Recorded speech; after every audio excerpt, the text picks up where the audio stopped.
Go. How's it going? This is Brutal Geek, and I'm Dustin Brighter. With fall and Halloween upon us, pumpkin-flavored everything is upon us as well. Today we're going to be going over some pumpkin, or just spooky Halloween beers.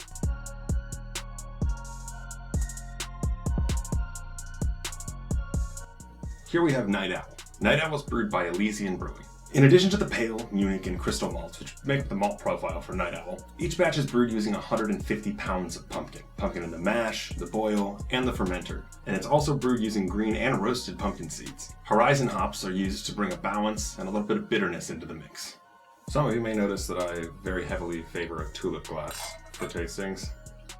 Hazy, copper orange, amber pour. Head's like a khaki tannish color. Not seeing very much lacing in the beginning, but that might increase over time. The head is also flattening out over time, definitely. Smelling a lot of spice, and not surprisingly, a lot of pumpkin. While the pumpkin flavor is definitely here, it's pushed aside a bit by the sheer power of the spices in this brew. Overall, it is not a bad pumpkin ale. 6.7% though, packs a little bit of a punch. Here we have Dark of the Moon by Elysian. It's pumpkin stout, and at 7.5%, it's a decent hitter. And even though it's brewed with a slew of malts, it's the pumpkin that again goes in the mash, the kettle, and the fermenter. Stout glass. Now the beer was bittered with Magnum hops and finished with crushed cinnamon. Pours a very dark brown, almost black looking, very, very thin yellow tan head to it.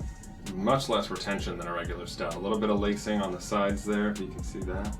I'm smelling toasted malts, some notes of chocolate. I can barely even smell any pumpkin. There's not an over-strong, like, pumpkin flesh feeling to it, which you can get from some of the other pumpkin ales. So like a lot of stouts, this beer will change profile, taste, and smell as it warms up. There's a lot of chocolate in there. That almost tastes like biting into a chocolate bar. A little bit of bitterness on the back end thanks to those Magnum hops, which are doing a great job of covering up that pumpkin flavor. Really toasty, a little bit of hint of caramel, but a lot of cinnamon on the back of the tongue. It's really not as thick as a lot of stouts, kind of medium body. But Dustin, you say, I'm a celiac. I'm allergic to wheat. I can't have beer. Well, luckily for you, if you're a fan of pumpkin, Ace makes a pumpkin cider. Now, this is an interesting cider, as it is a pumpkin cider, but it is an apple cider flavored with pumpkin spice.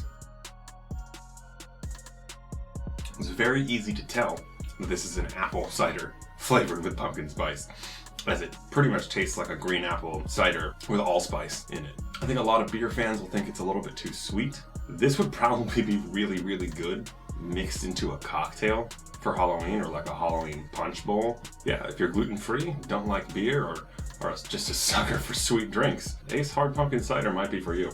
So much apple. So much. This is Shipyard Brewing Company's Smashed Pumpkin. It's a pumpkin ale with natural pumpkin flavor. Now, what's crazy about this one is they actually list the hops and malts used on the back of their can. Willamette and Saphir hops kind of mingle with 2-row British pale malted wheat, light Munich malts, and a bit of pumpkin to create what a lot of people consider to be a top fermented masterpiece. This is the only beer today that actually has a recommended serving temperature. They say it's best enjoyed at around 55 degrees. It's got really nice crisp carbonation sound when you open that can. It's a good sign. Wearing like a deep tawny cover almost, reddish hue, but pretty transparent. Head seems to be maintaining very nicely in this fancy mason jar, made by Lagunitas. The head's pretty thick still, but it's definitely fizzling out on the pour. I can see it kind of going down. I agitated the beer a little bit too much on this pour. Even experts make mistakes. Really getting like a ethanol, those ethanol esters. A little bit of pumpkin notes, but a lot of breadiness from the malt. I'm almost smelling banana. All right, a lot of pumpkin, allspice, almost like brown sugar or molasses in there. That is a well done beer. It's a really smooth, easy drinking beer, which honestly might make this one a little bit dangerous. As a 9% beer, feels a little low in alcohol in the taste. The more you get into it, the stronger the cinnamon flavor it kind of builds, almost like it stays on your tongue. While the taste and smell seem to belie the ABV of this beer, definitely shows up in the mouthfeel. Really strong in the sip and fades near the end, but it's very, very crisp and fresh. That's a great beer. Now, I said earlier that I would be doing this episode on pumpkin beers and spooky or Halloween themed beers. And this next beer is the only reason why I said that. Here's what Stone has to say about their Enjoy By series. We brewed this intense double IPA with more than 10 different hops, employing hop bursting and dry hopping techniques to amp up the peach and tropical fruit notes and overall hop factor. Brewed specifically not to last, this devastatingly fresh golden beauty should be enjoyed within 37 days. Now, for those of you that don't know, beers do have a best by date for the most part. Beers that can be cellared, bottle conditioned, don't usually have a best by or expiration date, but most other beers do. Many breweries will go around with their distribution teams and remove beer that is past the best by date and replace it with fresh beer. However, Stone is extremely militant about that, to the point of even having a place on their website where you can tell them about expired beer that you found in your store. Stone already had a very, very short day period, which was 150 days. If it's been 150 days, it will be replaced or it was already bought. Taking that down to 37 days is insane. It means that all of the beer that they brew for the Enjoy By for that batch has to be bottled, canned, taken to the stores, distributed, sold, and consumed within 37 days.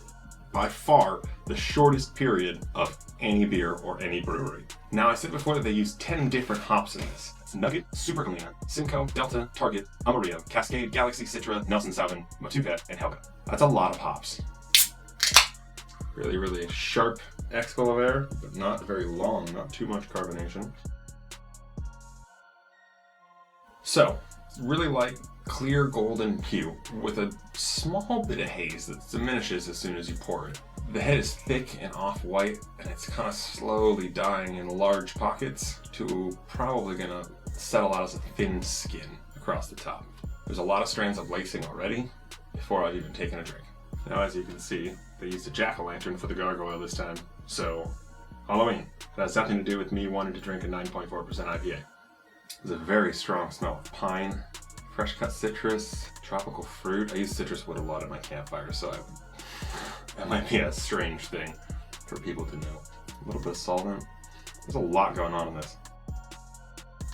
As expected from a beer brewed with 10 different kinds of hops, the taste is hugely hoppy. There's a lot of citrus on the tongue, pine, getting some tropical fruit, some peach, which I think they said, and a little bit of pineapple almost, but it's balanced by a bready malt flavor.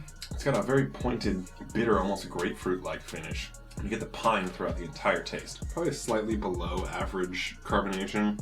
This is definitely a nice, slow sipping, savoring beer if you can get a nice stemmed glass so you're not warming up the IPA. This is a great addition to the Enjoy By series. This has been Brew Talk Geek. I'm Dustin Brighter, and don't forget to like, comment, and subscribe to Nom Talk Network so I can keep drinking beer as a job.